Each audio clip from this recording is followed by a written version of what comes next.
I want to bring in Pete Hernandez. He's running for Congress out in California 18. He wrote an incredible piece about the weaponization of DOJ and the FBI. Pete, walk me through what you wrote this great piece. We were going to have you on, and then we see this thing put out today, which is just a farce.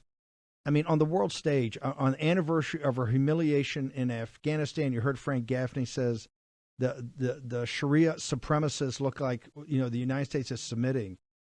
Then we're supposed to be run by the rule of law, and you saw this redacted version. I don't even know why the magistrate put it out. I have no idea why he released this. Pete Hernandez. Thank you, Steve, for having me. Thank you for to the War Room Posse. So it's an insult to the intelligence of the public, and I think they're very much dependent on the disengagement and the lack of understanding of our constitutional authority. It's very much anti the rule of law. People don't realize you break up the rule of law, you destroy ultimately that trust, that main fiber that unifies our nation. If you don't have equality under the law, then all you're doing is intending on dividing our nation, and that's what's happening today. Pete, people ask me the question all the time, because I spent many years in California, absolutely love California, but it's changed so radically. Are folks in California, are they dialing into this type of news? Do they understand these intense battles that are going on politically back in Washington, D.C., and in federal courts down in places like Palm Beach, and even this populist revolt you've seen in Arizona led by Blake Masters and Kerry Lake and Mark Fincham?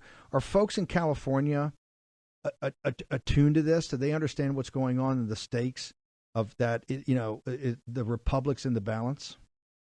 They're definitely understanding that the republic is in a balance. They don't understand necessarily the why, right? There's a lack of understanding of how these processes happen, but they definitely see the division. They see the breakdown of our communities, and they just see the conflicting information that comes across, and ultimately creates a disengaged sentiment. But I would say that frustration is definitely pushing them in a direction to pay attention to a candidate like me, whose goal is to educate, to engage, and ultimately to revive the populist movement and restore ultimately the constitutional order of our country. So we talk about the populist movement, we talk about the constitutional order. You're saying you're running for Congress to do this. What the rest of the nation sees is Gavin Newsom has a very different philosophy of government than MAGA. Biden was there yesterday saying we're nothing but fascist. This is the end of the Republican Party because you have the worst elements that the MAGA and ultra MAGA have taken over the Republican Party. Yet you have Gavin Newsom every day coming out with another policy decision, and he's clearly running. He's already running in 2024 to be the Democratic nominee. Is there a real shot for the populist movement? Is a real shot for MAGA and the Republican Party to really stand up and make a stand against Gavin Newsom? American first policies are extremely popular at the local level. All it means is local control. It means we actually have, autonomy and discretion and decision making, and then we actually have a voice. I would say with the foolishness of the Gavin Newsoms of the world are the ones that are they're basically assuming that the public is going to be okay with the breakdown of our local communities, and they pretty much put out policies that again create disengagement, but that by default is creating just this sentiment to understand. I'm seeing it at the local level. There's CRAs being established, local organizations that are saying, what do we do about it? There's the parents movement. I was just endorsed by the California Parents United, and I would say the strongest reality is the sounding board that the Gavin Newsoms of the world depend on is silent, right? They'd rather have silence or frustration and disengagement, so that way you don't have that movement start to unify and grow. But the opposite is happening. And it's funny because even if I reflect a little bit on the time when I challenged our local public health officer as a local leader, county supervisor, the intent wasn't so much to convince my Democrat majority board. It was to actually get the public engaged in the conversation. So I challenged the guy, ultimately used my constitutional authority, told him I hold the power of the purse. At the end of my statement, I basically said, if you're not willing to work with us, I'm willing to use the power of the purse to ask my board to terminate your contract. He obviously didn't like what I had to say. 2 hours later, he quit. So all I did is use my voice, use the authority that God gave me in the Constitution.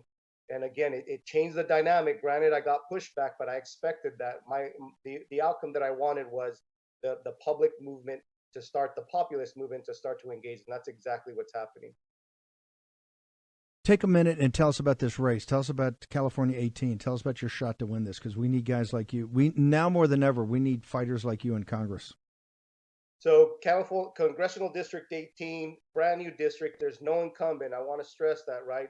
My opponent, Zoe Lofgren, she's on the January 6th committee.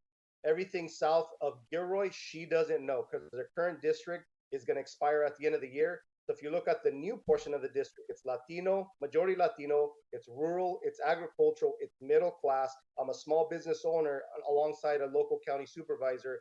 So I already have that understanding of our region. I'm younger, I'm hungrier, I'm obviously ready to work.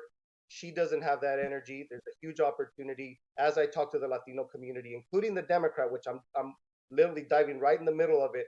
And that sentiment is getting very exciting to them because they're starting to see a person that's ready to bring them into the fold and they're ready to turn. So Congressional District 18, large span. It's going to basically, there's a huge opportunity for us to take this back.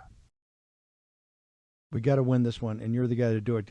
Brother, give us your social media and also your website so people can find out more about you if they're so inclined to support you. I'd appreciate the support. We need money. We definitely need to get ahead of the $2 million that she already started with, which isn't a lot, I guess, in California. But yeah, it's HernandezForCongress.com. That's my website. Everything's linked to that page, so it'll be very easy to get a hold of me there. We have our media, our social media is connected to it. HernandezForCongress.com is an easy way to get a hold of me.